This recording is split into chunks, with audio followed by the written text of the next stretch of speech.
This is an active, ongoing investigation, and we just started the investigative process. Breaking news in East Fort Worth. Police investigating an ambush shooting that leaves 3 victims with life-threatening injuries. A child and 2 women, including one who's pregnant. The news leader, broadcasting for all North Texas. Fox 4 News starts now. And that's really just the beginning of it. It's been a very violent evening across North Texas. Good evening. I'm Steve Eager. It's 9 o'clock. I'm Clarice Tinsley. That triple shooting is just one of several disturbing breaking stories developing at this hour. There's also a murder investigation at a home in Grand Prairie on Ospaw Lane. There are 2 people dead there. And there is a crime scene in Saginaw in Tarrant County at this hour where police are investigating a child death at an intersection there. A baby's body possibly found. We're going to begin in Fort Worth with the shootings of a boy and 2 women. Calvert Collins is there on that story. Calvert? Well, this has been continually evolving for the past almost 3 hours, Steve. I could tell you that Fort Worth police are still on scene investigating what happened. You can see the crime tape and the number of police cruisers behind me.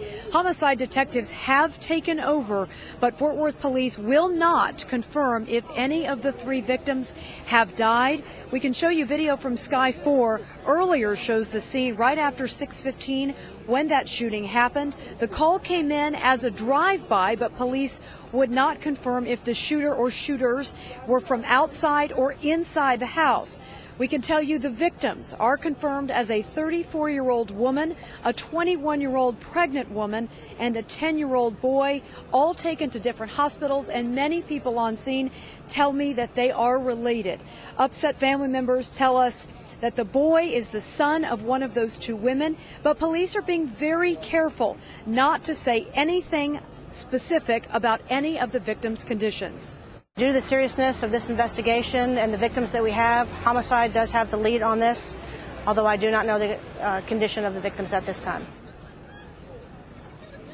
Now, this scene got very emotional as more family and friends started learning about the incident. Some even ran past police against their warnings into the crime scene, and officers took them down. Right now, at least 2 people, we're told, are being detained here on scene but have not been formally arrested. We can also tell you that police clergy have been here comforting many of the family and friends who have learned about what happened. Again, no update on the condition of those 2 women and that young boy, but we can tell you as far as the search for a suspect or suspects, police have not given any vehicle descriptions and so far do not have anyone in custody responsible for this triple shooting. Steve and Clarice. So, Calvert, homicide has taken over, but they are not at this point willing to say that anyone has died. What is your sense of what's going on there? Well, we're being told a number of things from family members, but again, we have run that by police a number of times, but they are not confirming anything and tell us that they won't be giving us any more updates until tomorrow morning. As far as a motive goes, we asked that initially, and they don't have one at this point. We asked if it was possibly gang-related, but the gang unit was not called out on scene. But almost as soon as officers were called, homicide showed up, and we can tell you we haven't seen any crime scene investigators yet, but police are still quickly, very intensely guarding that house, as you saw from family members who tried to run up because they too wanted more answers. Yeah, lots of raw emotion there. All right, Calvert Collins, live tonight in Fort Worth on that developing story. Thanks.